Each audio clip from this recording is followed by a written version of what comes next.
Many of you, I saw my reval come in December and almost lost my mind. And I was told from multiple sources, just hold on, they're going to adjust the mill rate. It's not going to be that bad. Don't freak out. Because at the time, it was looking like my bill was going up $500 to $600 a month. So I see the 46.61 come in, and I do the math, and I'm like, that math is not mathing for my family, and I can imagine it's not mathing for many of yours.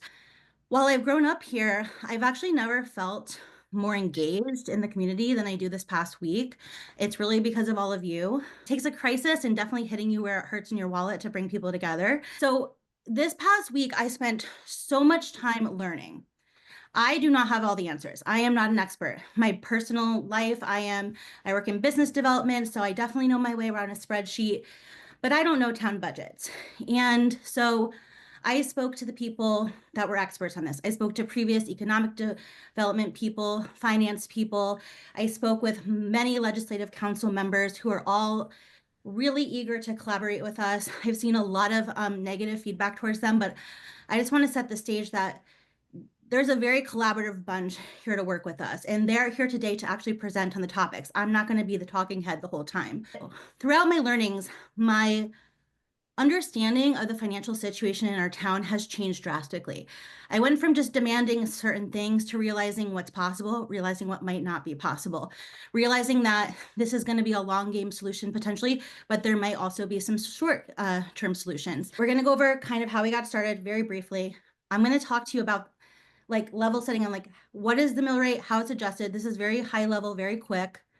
What does that mean for your taxes? And just understanding where we are at in the budget approval process. And then I have a variety of council members who are going to go over everything from the revals to core budgetary concerns, and then potential solutions. And then there'll be time for a Q&A. I think it's really important that we lead with facts and transparency. With that said, you're not going to like everything you hear. You're going to be angry about things that you hear. Whether you're a Republican, whether you're a progressive Democrat, you are all welcome here. You all are paying your taxes or you're paying rent, and so you're inadvertently paying your taxes. I created this online Facebook group. So I first started with a petition because I didn't really know what to do. And as of this moment, over 1,400 people signed it. So I think that shows that there's a lot of engagement and energy behind wanting a solution. The petition was successful because we got the attention of a lot of important people who are going to be making the decisions about how our money is spent. And many of them are here today to listen to you. And I then created a Facebook group. It is a place for updates. I try really hard to monitor the conversations and take out anything that's kind of against the rules and hateful. I do have a newborn at home, so I am not always great at getting to things right away, but you can let me know if you do want to follow along in that way. We're all about transparency. At the end of the day, I think we all hear the buzzwords like transparency, we're transparent. No, I really want it, and I'm going to make sure we get it. Yes, it's the town budget, but it's our money, right? It's the money that we're paying into. I think we deserve the respect to even know if something's going wrong. We deserve that respect. How do we actually get the mill rate? So we have the net property tax levy divided by the net grand levy. So what does that mean? Essentially, we look at the budget, and after you take out grants and other sources of funding, you determine that to make that budget whole, how much money do you need to tax the residents or businesses or taxable assets essentially in the town? That's that total number. The grand levy is, or the grand list, there's a lot of names for it, is essentially all of the taxable things or properties. And we're saying the net after things like Quinnipiac that aren't taxable, for example. And that's how you get those two numbers. And then you divide them and you multiply by 1,000. So at this point, we are at 46.61. That's what's being proposed. For your own personal taxes, you would take that number and multiply it times your assessed value and divide it by 1,000. And that's your annual taxes. In the upper right corner of this, which by the way, when you get this deck, you can click on this link. One of our constituents or residents, Edward Lee, and with the help of Luke Sanford, built an online calculator where you can put in your address and it's actually going to calculate and do everything for you. So you don't have to really do much. It's an awesome tool and I highly recommend you use it. How does the mill rate, how do you affect the mill rate essentially?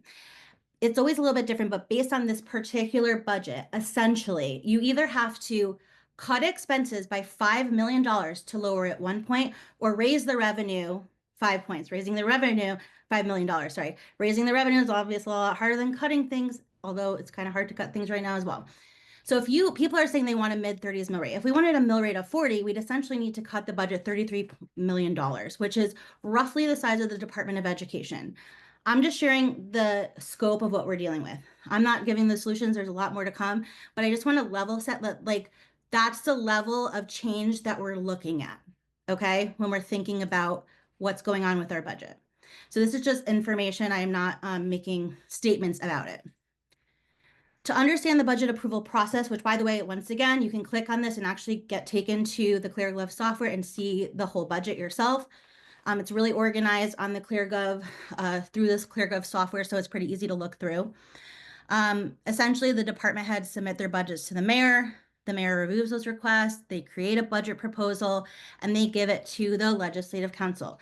The legislative council just recently got it. And remember, this is a big budget. So it's going to take them a lot of time to go through it, or not a lot of time, but enough time. They're not going to have one day and then have all these answers. So I think the one thing I want to say is the people that are working with us that are making these decisions, we need to give them some time to think of things to do and to work through it.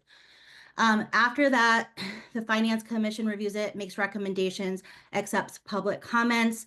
Then on May 17th, there's some public deliberations and comments, and they finalize the budget by May 17th. I'm sorry, I think the schedule's wrong there. There is a schedule, and I don't have that yet, but I was just told that it was released, so we'll make sure you get that. The mayor can sign or veto the final budget.